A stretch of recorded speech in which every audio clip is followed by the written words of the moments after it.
All right, testing 1, 2, 3. Man, I'm so tired. Whew, I had 3 hours of sleep last night, but that's my fault. Whew, here we go. Let's do this 10 minutes again, because apparently the last one didn't save. Motherfucker. Welcome to the bonus show. Benjamin Dixon here, hanging out with you once again.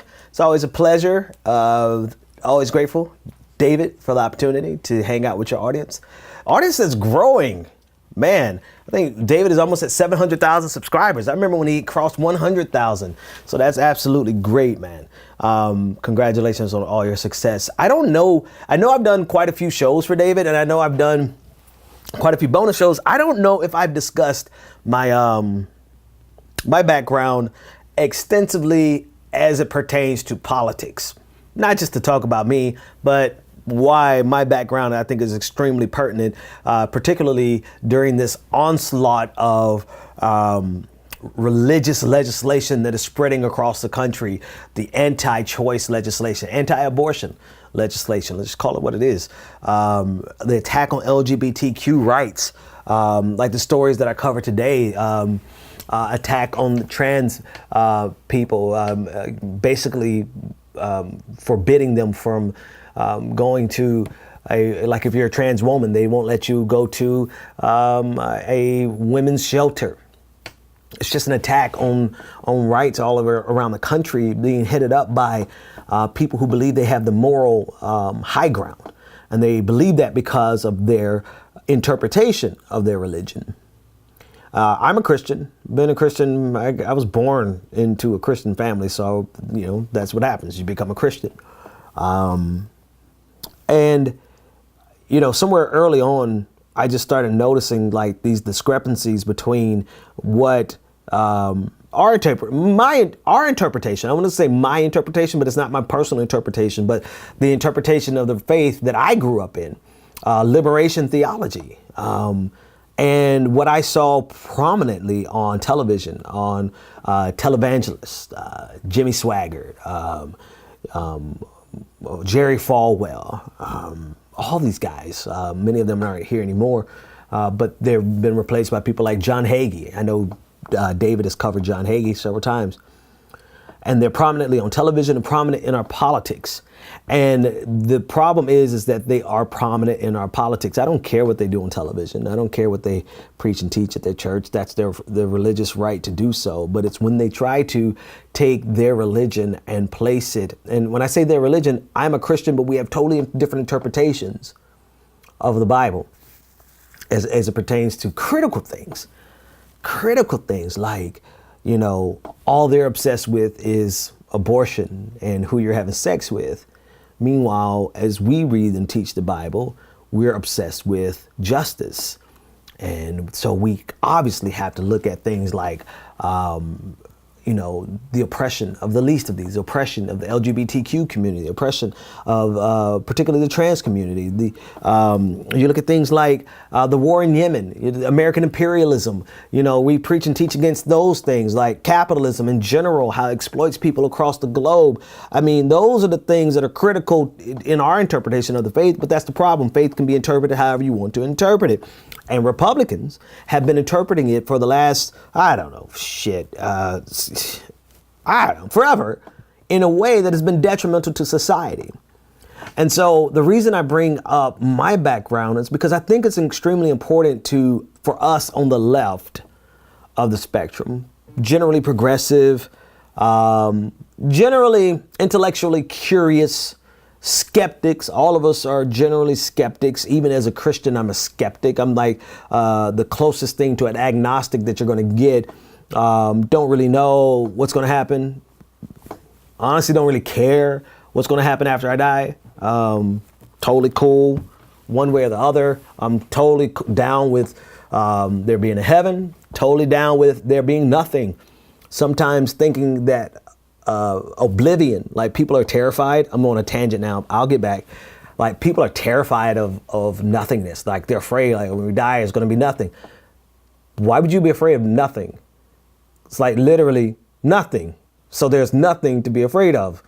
Oblivion, to me, is the most peaceful idea in fucking humanity. It just is. Like, to close my eyes and there's nothing. Oh man, shit, that'd be great. So I'm sorry, but that's just me. So I'm like the closest thing to an agnostic / atheist Christian, and that's because I'm a skeptic. Like, we on the left, we generally, and this is a general statement. I'm sure there's some skeptical people on the right, right? This is not making the left seem like we're better than everyone else. We are, but that's not what I'm trying to do. What I'm trying to say is that we approach things with skepticism. Right. And because we approach things with skepticism, we generally approach it with logic and reason, and we try to find an actual scientific solution to problems that could be solved via science. The exact opposite has been enforced on our country for all of my 40 years, my 39 years. And it's been headed up by people who claim they believe the same thing I claim and carry the same identification of Christian. Here's why it's relevant and so important. There's a huge divide in Christianity. The ones that are powerful are the ones that you see on television, the ones who are making policy, because money. Let's just be real. Money runs everything. They have the resources, they have the money, they have the political capital and the political influence. And I think it's going to be critical for the left, or people of good conscience. I don't care if you call yourself the left or right, skeptics, people who want to just see progress, people who don't want to see oppression. I think it's critical for all of us to realize the nature of the alliance that we have to have. And this is what I mean. This is really what I want to talk about. Is the fact that we can't wait until America becomes a more secular society, or majority secular society, for us to fix the problems that we have to fix. We just can't. We absolutely cannot wait until all religions die out before we can address the critical issues of the day, like climate change. The earth, we will all have been boiled in our own blood before the society becomes secular enough for us to get rid of the stupidity that we get from people who are not governed by logic and reason, and people who look at the earth and say, oh, it'll take care of itself because God created it for mankind. So this is literally the argument. God made the earth for mankind, so it's going to be fine. Bruh, seriously? So, but the fact of the matter is 75% of Americans are still religious. And while the secular community is growing, we don't have time to wait. So we are going to have to make alliances with people of faith and people of no faith. And it's the most cliche thing that you ever see in the world is the coexist bumper sticker. You know what I mean? People really are like enlightened when they wear that shit. Like, put that shit on their car. It's cliche as hell, but it's the truest thing ever. Like, we literally, if all those faiths and no belief, if we can't coexist and work together, we stand no chance opposing this onslaught of fascism and religion that's married in the Republican Party. We don't. I mean, we're not going to be able to win in Alabama, specifically. Georgia, specifically. You're not going to be able to win by waiting for religious people to die out, number one, or then two, just making an enemy out of. Or no. I want to rephrase that, because some of the people you need to make an enemy out of, right? This is not. Don't mistake anything that I'm saying to mean that you have to be patient with or tolerant of the intolerance that is brooding in religious circles. I want to make that extremely clear. What we have to do is to attack that intolerance head on with the moderates and the progressives of individual faiths. It's just like anything else. You people say, like, when there's an Islamic terrorist attack, people say, oh, well, when will the moderate Muslims address their extremists? Okay, pretty fair question. When will the moderate Christians address their extremists? Well, that's part of who I am, part of what I do. What makes it difficult, though, is every time I make that stand, there's always somebody in my mentions who's like, oh, we just need to get rid of faith. Religions, we just got to get rid of religions. I'm like, I honestly don't care. Like, whatever you guys want to do, I don't care. If it was all secular society, I would not give a shit. If it was, I would care if it was all Christian society, because evangelicals would have us like all twisted in the head. But I digress. I don't personally care. I just know that is not a strategy that's going to win, and we'll all be dead before we get to that result. And because, I don't know if you notice, there's some pretty shitty secularists out here.